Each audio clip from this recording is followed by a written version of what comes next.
છોટાઉદેપુર જિલ્લામાં કમોસમી વરસાદ છોટાઉદેપુર અને પાવી જેતપુર તાલુકામાં વરસ્યો વરસાદ સમગ્ર દિવસ દરમિયાન વાદળછાયા વાતાવરણ બાદ મોડી રાત્રે વરસાદ તો ભારે પવન સાથે વરસેલા વરસાદથી કેરીના પાકને નુકસાનની ભીતિ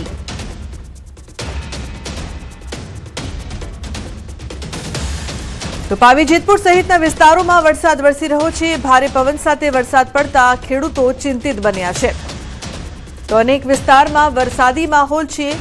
અચાનક વાતાવરણમાં પલટો આવ્યો બીજી તરફ દાહોદની જો વાત કરીએ તો દાહોદ સહિત આસપાસના વિસ્તારોમાં કમોસમી વરસાદ વરસ્યો છે દાહોદ છાપરી રડિયાતી જાલદ રાબડા સહિત સિંગવડ લીમખેડાના ગ્રામ્ય વિસ્તારોમાં કમોસમી વરસાદ વરસ્યો છે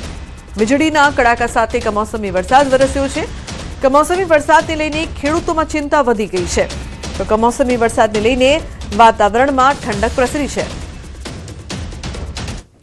સાબરકાંઠા જિલ્લામાં વહેલી સવારથી જ વાતાવરણમાં પલટો આવ્યો છે વહેલી સવારથી વાદળછાયું વાતાવરણ સર્જાયું છે હવામાન વિભાગની આગાહીની વચ્ચે વાતાવરણમાં અચાનક પલટો આવ્યો છે ખેડૂતોમાં ચિંતા જોવા મળી રહી છે ઘઉં અને બટાકા સહિત શાકભાજીના પાકને નુકસાન થવાની ભીતિ સેવાઈ રહી છે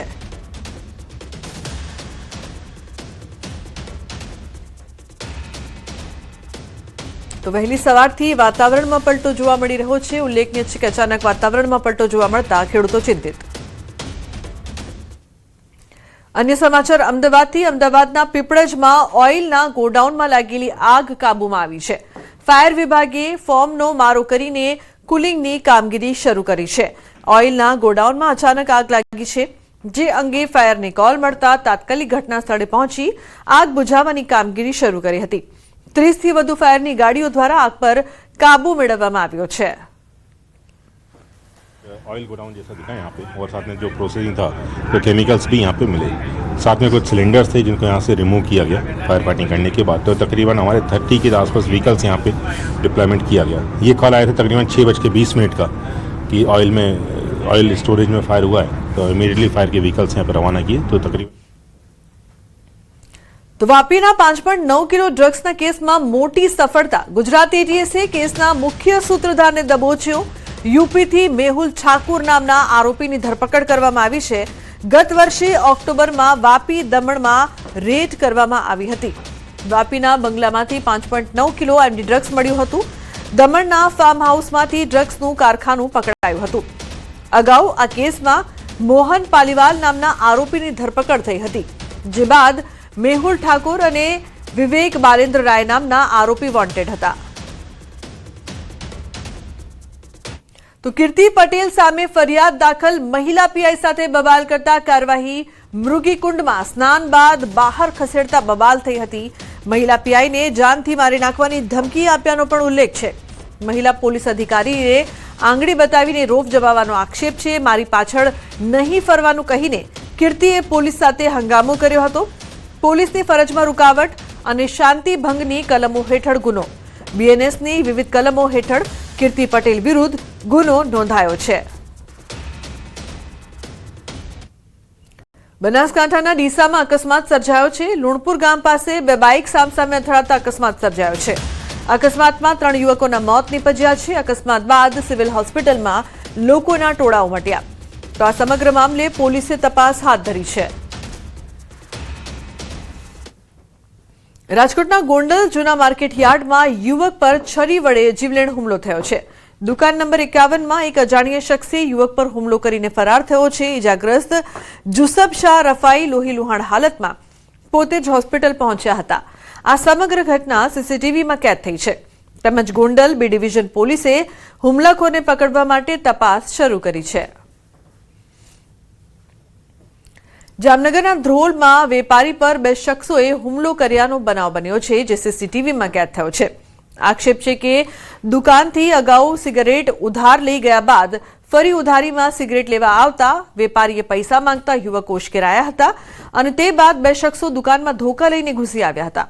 આ બનાવમાં ધ્રોલ વોર્ડ નંબર 6ના કોર્પોરેટરના પતિ મહેશભાઈ ગડારા અને તેમના ભાઈ વિજયભાઈ પર હુમલો થયો હતો આ મામલે બે લોકો સામે ફરિયાદ નોંધાવી છે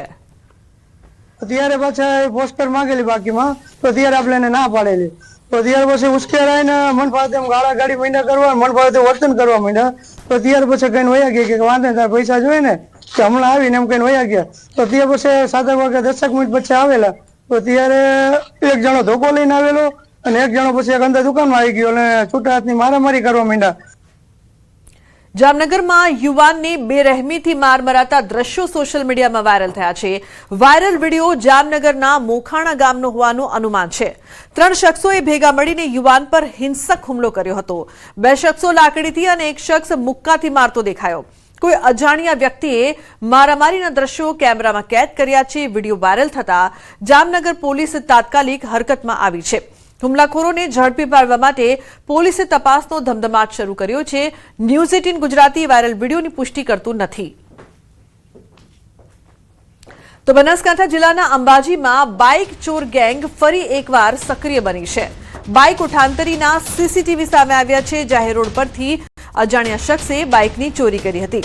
તો ભોજનાલયમાં ભોજન બાદ બહાર પાર્ક કરેલી બાઇક લઈને ફરાર થયો. બાઇકનો ઓનર ભોજનાલયમાં રિપેરિંગની કામગીરી માટે ગયો હતો. અંબાજી પોલીસે સીસીટીવીના આધારે તપાસ શરૂ કરી છે. અન્ય સમાચાર ભાવનગરથી ખાણ ખનીજ વિભાગની કડક કાર્યવાહી. નદીમાં ચાલતી ખનીજ ચોરી ઝડપાઈ. ખનીજ વિભાગે ડ્રોનથી તપાસ કરી ચોરી ઝડપી પાડી છે. તળાજા તાલુકાના દાત્રડ ગામે શેત્રુંજી નદીમાં કાર્યવાહી કરવામાં આવી છે. રેતી ખનીજનું ખોદકામ કરતા વાહનો પકડાયા છે. જેસીબી મશીન, એક લોડર, એક ટ્રેક્ટર સહિત 20 લાખનો મુદ્દામાલ ઝડપી પાડ્યો છે. તો ખનીજ વિભાગે વધુ તપાસ હાથ ધરી છે. શેત્રુંજી નદીમાં આપણે તળાજા તાલુકાના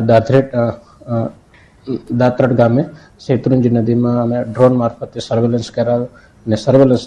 સમયે એક લોડર, એક જેસીબી અને એક ટ્રેક્ટર મારફતે